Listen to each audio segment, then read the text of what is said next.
Let's go, bro. Guys, I've been wondering this for a while now.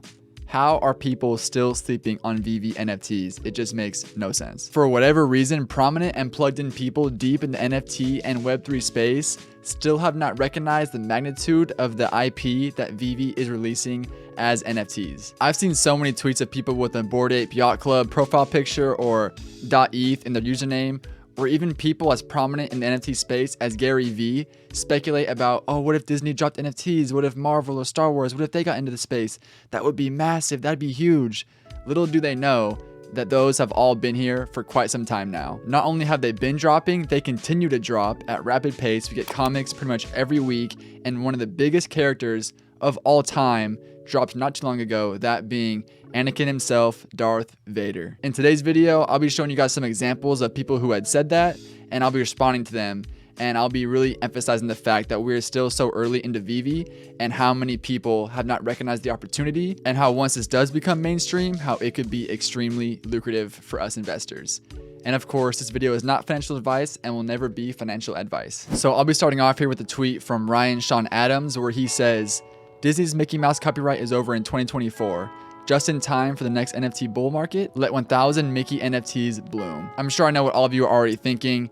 There have already been Mickey NFTs, but this guy does not know. And probably the best part about this is that Ecomi, the Ecomi account, responded to him saying that Disney already released Mickey Mouse NFTs on VeVe. You're late to the party. And if we hop on over to Ryan Sean Adams' profile, we see in his bio that he is a crypto investor. So he is involved in this space. He's not just coming from a different field and just speculating, oh, that'd be cool. No, he is deep into the space and he has almost 200,000 followers. So this is an example of prominent people in the space just completely oblivious to the magnitude and the value of NFTs that are already distributed. I also want to mention that I really like the fact that Ecomi is making it known that VeVe, because VeVe's under Ecomi, that they're making it known that their company has these NFTs already. They already had this IP, because a lot of times perception is reality. And if you don't market yourself, if people don't know something, then it might as well not be the case. For example, I believe it was Palm who was saying that they had the first ever DC NFTs ever released.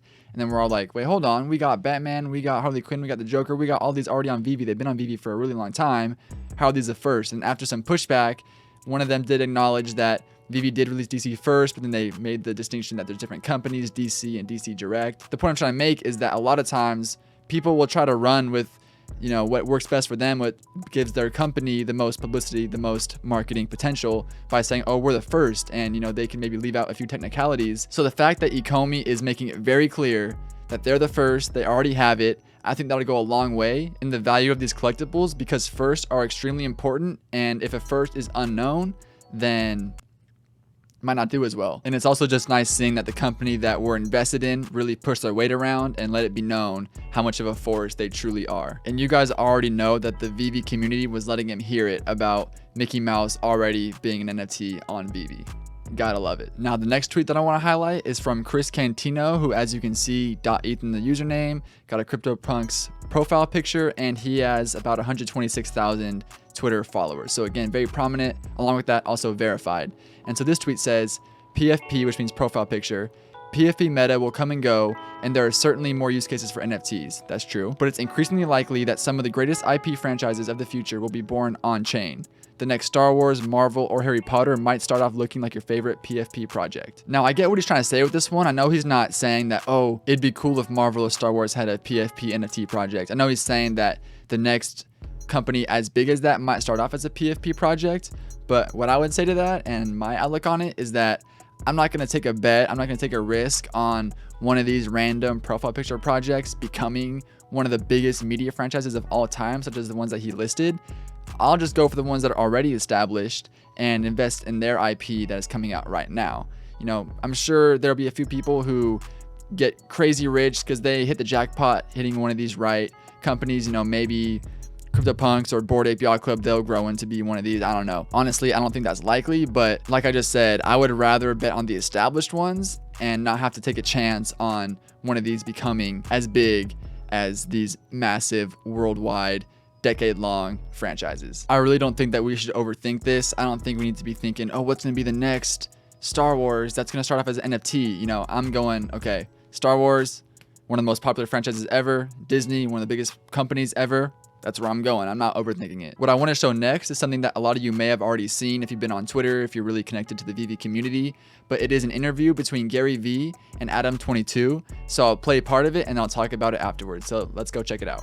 If Disney drops NFTs for, you know, Mickey Mouse and Donald Duck and all this and the Star Wars characters and shit like that, if you see Disney and Nintendo and all these big companies who own all this amazing IP, if they drop all of their characters as NFTs, is that a good thing or a bad thing for VeeFriends? It's not an if, it's a when. It's a non-event for VeeFriends. Meaning, to your point, I already know it's a when. I don't need Disney or Nintendo or Pokemon's validation. They've already been flirting with digital goods a lot to begin with. And most of all, the world's abundant. So even if they come in, they rightfully, deservingly, for what they've done for the last 50 years, will be monster market share. They should be. Like Donald Duck should be. Right. And Pikachu should be. Zelda should be. And that'd be great, but that's not gonna, you know, it's kind of the way I think about the world. The reason I cheer for everyone is because nobody's winning is coming out of my winning. I'll put a link in the description if you want to check out the entire interview, but that was the main portion about, you know, Disney and other IP they speculate on, such as, you know, Nintendo or Pokemon. But Gary Vee really confuses me. He's one of the biggest advocates for, one of the loudest voices, one of the most plugged in people in the whole space, and for whatever reason, he tries to ignore VeVe at every single turn. And we know he knows about it because he was on Dan Schabel's podcast and he interviewed him and he showed the Disney collectibles to him on the screen. And I know he said that VeeFriends isn't affected, but for some kind of reason, he seems to always want to ignore or gloss over the fact that they already have it. He said it's not a if, it's a when. It's not when, it's here. And shout out to fellow VeVe content creator Mark for the clever and hilarious response to one of Gary Vee's tweets, pointing out exactly what I'm talking about. Again, this might be one of the biggest examples of the most prominent person in the NFT space, just completely glossing over the fact that Disney and Marvel and Star Wars and honestly, I have a good feeling about Nintendo. That's just speculation, but hey, Pokemon 2, really good feeling about that. Anyway, I'm getting a little excited here. I started thinking about all the cool IP that's going to come on VeVe. And hopefully they'll also ignore those when they come out on VeVe as well. But again, they're talking about how massive it would be. And we don't need to think about it. We don't need to speculate. It is here. And the last, but certainly not least, this is actually really massive. This is what I was referring to at the beginning of the video. You are not going to want to miss. Comes from the Overpriced JPEGs podcast with Carly Riley on the Banklist YouTube channel. I'll put a link to that also in the description, where former Disney executive John Rogers talks about Disney's IP and their partnership with VeVe. And I'll let him speak for himself and I'll talk about it afterwards. You guys are not going to want to miss it. I don't like this deal that they've done with VeVe because it feels like Disney's very first step into blockchain. The superlative of first is very valuable and important. Think back to the Beeple auction at Christie's earlier last year. Part of that price of $65 million was built around the superlative, the first NFTs sold at Christie's. These were the very first NFTs of Mickey Mouse and Star Wars characters sold on the blockchain, and they're essentially Happy Meals. Someone at Disney screwed up by making this deal. They were pushing a schlocky, and I'll be very honest, it's a schlocky promotion that was meant to push Disney Plus subscriptions. And no one ever thought about what was that superlative value of the first Disney Mickey Mouse NFT. And in my opinion, they left millions of dollars of value on the table. And what I would say is for anyone who collected these Golden Moments NFTs, hold them, or hodl them, I guess as the kids say nowadays. Hold them because Disney's mistake is going to be a huge value gain for you in the long term. That's not financial advice, by the way.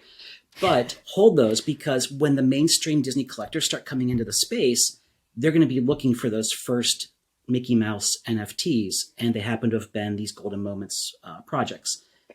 So there's a former Disney executive who, by the way, it wasn't shown in the clip, but as part of the interview at the very beginning, she says that he worked specifically in IP for Disney for a large chunk of his career. So he's not some Joe Schmo talking. This is his field of study.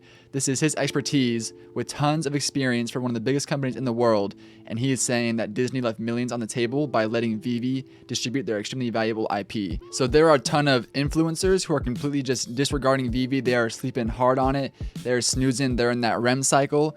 But then the person with the most experience in the field, working for the company. He is the most bullish on it. So take with the information what you will. Now, one thing I will say is I think he's a bit off base about only characterizing it as a promotional type of deal. I think I would like to imagine at least that Disney, or at least, you know, David and Dan talking to Disney, they would understand that these also hold value as collectibles, not just as a Disney Plus subscription. They could double as both, but either way, I don't care how it happened. I don't care what they did or didn't know. We have the first ever Disney NFTs on VeVe, right for us to collect. And man, just hearing all these things are so exciting. The last clip especially, because that is straight from inside of Disney, straight from an expert in IP.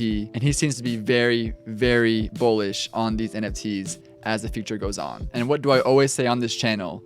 Disney chose VeVe for a reason. They could have hired their own artists. They could have made their own NFT studio. They have basically unlimited money. They had tons of other options and avenues to go about it however they wanted to, and they chose VeVe. So what does that say about this project?